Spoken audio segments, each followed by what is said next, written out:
IPL 2025లో ఇటీవల 35 బంతుల్లో century చేసిన 14 ఏళ్ల వైభవ్ సూర్యవంశీ మళ్లీ వార్తల్లో నిలిచాడు. అతని బ్యాటింగ్ తీరు గురించి ఇప్పటికే అనేక మంది మెచ్చుకోగా తాజాగా ప్రధానమంత్రి నరేంద్ర మోడీ కూడా అతని గురించి ప్రశంసించడం విశేషం. బీహార్ పాటలీపుత్ర స్టేడియంలో జరిగిన ఖేలో ఇండియా యూత్ గేమ్స్ 2025 ప్రారంభ వేడుక సందర్భంగా వైభవ్ సూర్యవంశీ బ్యాటింగ్ చూశారని మోడీ అన్నారు. IPL లో బీహార్ బిడ్డ వైభవ్ సూర్యవంశీ ప్రదర్శన అద్భుతంగా ఉందన్నారు. వైభవ్ చిన్న వయసులోనే పెద్ద రికార్డు సృష్టించాడని కొనియాడారు. అతని ఆట వెనుక ఉన్న కృషి, పట్టుదల వల్ల వివిధ స్థాయిలలో మ్యాచ్లు ఆడేందుకు సహాయపడిందని అన్నారు. మన అథ్లెట్లకు కొత్త క్రీడలు ఆడడానికి అవకాశం ఇవ్వడంపై ప్రభుత్వం దృష్టి సారించిందని చెప్పారు మోడీ. ఇక అందులో ఖేలో ఇండియా యూత్ గేమ్స్ లో గట్కా, ఖోఖో, మల్లకం, యోగాసనాలను చేర్చినట్లు చెప్పారు. గత కొద్ది రోజులుగా మన athletes wushu, lawn bowls, roller skating వంటి అనేక కొత్త క్రీడలలో చాలా బాగా రాణించారని మోడీ గుర్తు చేశారు. 14 ఏళ్ల ఆటగాడు గుజరాత్ టైటాన్స్ తో జరిగిన తన మూడో IPL మ్యాచ్ లో 35 బంతుల్లో సెంచరీ సాధించాడు. దీంతో పురుషుల T20 క్రికెట్ లో సెంచరీ చేసిన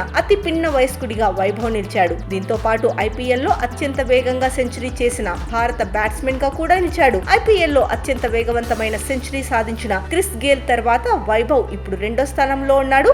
ఈ యువ ఆటగాడి ఊచకోతను చూశాను, నమ్మశక్యం కాలేదని మిస్టర్ 360 డిగ్రీస్ అని సూర్యకుమార్ యాదవ్ అన్నారు. 14 ఏళ్ల వయసులో నువ్వేం చేసేవాడివి? ఈ పిల్లవాడు ప్రపంచంలోని అత్యుత్తమ బౌలర్లను రెప్పవేయకుండా ఎదుర్కొంటున్నాడు. ఎంతో విశ్వాసంతో ఆడుతున్నాడు. తర్వాతి తరం మెరుస్తున్నట్లు చూడటం చాలా గర్వంగా ఉందన్నాడు యువరాజ్ సింగ్. ఇక వైభవ్ సూర్యవంశీ అద్భుతమైన ప్రతిభతో ఆడాడని, కేవలం 14 ఏళ్ల వయసులోనే సెంచరీ చేయడం గ్రేట్ అని కొనియాడాడు ఫాస్ట్ బౌలర్ మహమ్మద్ షమి.